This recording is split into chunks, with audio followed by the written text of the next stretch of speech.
Bienvenue sur prof.fr, overblog.fr. Aujourd'hui, dans le cadre de l'activité de lecture, nous allons étudier la description à partir des différents types de textes qu'on a étudiés au préalable. C'était un vieillard, droit et robuste, à figure sévère, dont il lui était difficile de préciser l'âge, parce qu'il semblait à la fois vieux et jeune. Un de ces hommes qui sont pleins d'années et de force, qui ont des cheveux blancs sur le front et un éclair dans le regard. 40 ans pour la vigueur et 80 ans pour l'autorité. Au moment où il était monté sur la corvette, son manteau de mer s'était entrouvert, et l'on avait pu le voir vêtu sous ce manteau de larges braies, dites brago-bras, de bottes jambières et d'une veste en peau de chèvre montrant au-dessus le cuir passementé de soie, et en dessous le poil hérissé et sauvage, costume complet du paysan breton. Ces anciennes vestes bretonnes étaient à deux fins, servaient au jour de fête comme au jour de travail, et se retournaient, offrant à volonté le côté velu ou le côté brodé, pour de bêtes toute la semaine, habits de gala le dimanche.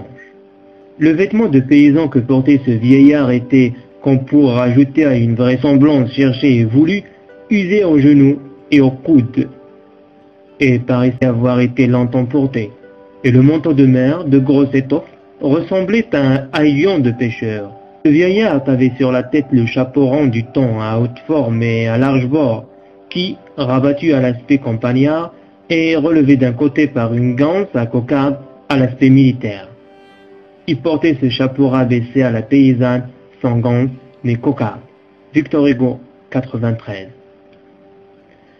La description dans les différents types de textes. Dans un texte explicatif, la description est utilisée pour présenter un phénomène ou un objet. On a généralement besoin de le décrire. Dans un texte argumentatif, la description, c'est pour soutenir un argument. Dans un texte narratif, la description peut permettre d'ancrer l'histoire dans la réalité, c'est-à-dire de donner un aspect réel à l'histoire, de fournir des éléments explicatifs sur un personnage ou sur l'action. Donc, on utilise la description pour expliquer, pour fournir des informations supplémentaires sur soit un personnage, soit sur l'action, ou bien de créer un effet de suspense pour attirer l'attention du lecteur, pour le mettre dans un état d'attente. La description, c'est comme la narration. Nous avons un point de vue interne. Dans ce cas, la description est perçue à travers le regard d'un personnage. Elle est limitée. Nous avons le point de vue externe. Dans ce cas, la description peut être aussi menée du point de vue d'un narrateur extérieur au récit, avec plus ou moins de neutralité. L'organisation de la description. La description s'organise selon trois modalités. Nous avons une description méthodique, c'est-à-dire aller de l'ensemble au détail ou encore de l'extérieur à l'intérieur. Un exemple, dedans la maison n'avait l'air de rien. De la cave au grenier, tout le bâtiment avait l'air héroïque, même le jardin. Oh, le jardin de Tartarin, il n'y en avait pas deux comme celui-là en Europe. Ce fut bien autre chose qu'on m'introduisait dans le cabinet du héros. Alors là, vous voyez, on a commencé la description par une vue générale, une vue d'ensemble de l'extérieur. Et petit à petit, on a commencé par la description des parties intégrantes de cette maison-là. Nous avons la cave, nous avons le jardin. Nous avons ce qu'on appelle la description impressionniste, c'est-à-dire exprimer en groupant des détails l'impression qu'a ressenti le témoin.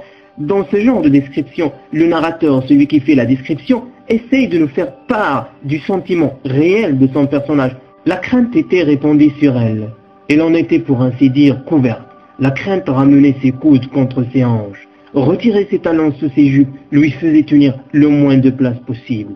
Il y avait au fond de sa prunelle un coin étonné où était la terreur. Alors là, vous voyez une description impressionnante. En la lisant, nous arrivons à sentir les mêmes sentiments que le personnage avait senti. La position de l'observateur, celui qui fait la description, a tendance de devenir comme un photographe.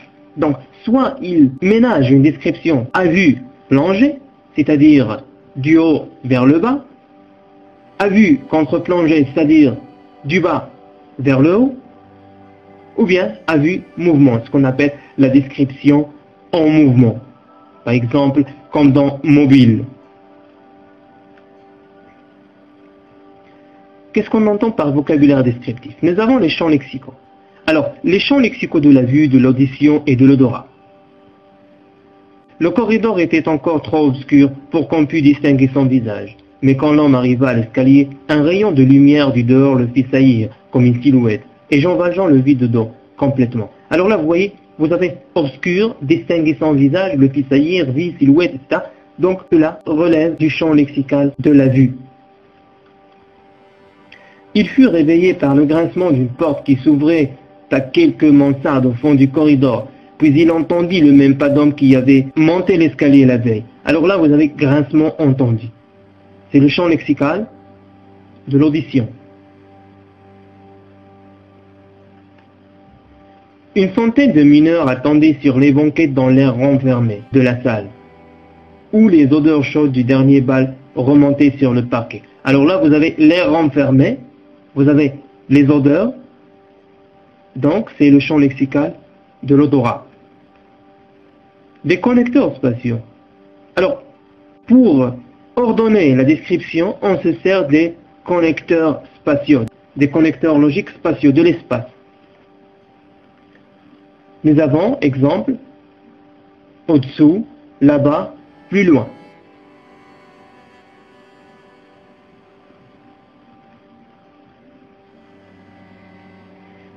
Nous avons aussi les figures de style, usage de la comparaison ou de la métaphore. Enfin, des pomacantes, dorés, ornés, de bandelettes émeraudes, habillés de velours et de soie, passés devant nos yeux, comme des seigneurs de Véronèse. Alors là, vous avez, comme des seigneurs, vous avez la comparaison.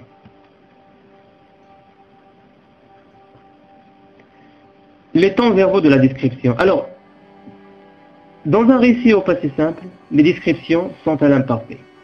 L'air était chaud ce jour-là, sur le quai ruisselant de soleil, 5 ou 6 douaniers, des Algériens attendant des nouvelles de France, quelques morts accroupis qui fumaient leurs longues pipes, des matelots maltais ramenant de grands filets, ou des milliers de sardines luisaient entre les mailles comme de petites pièces d'argent. Mais à peine Tartarin eut-il mis pied à terre, le quai s'anima, changea d'aspect. Alors là, vous avez été, fumé, luisé. Pourquoi? Parce que le récit, il est écrit, il est rédigé au passé simple. Donc la description doit être à l'imparfait. Dans un récit au présent, les descriptions sont aussi au présent. L'huître de la grosseur d'un galet moyen et d'une apparence plus rugueuse. C'est un monde opiniâtrement clos. Pourtant, on peut l'ouvrir. Alors vous voyez là, nous avons le récit, il est rédigé au présent. Donc la description doit être au présent. Fin de cette séance.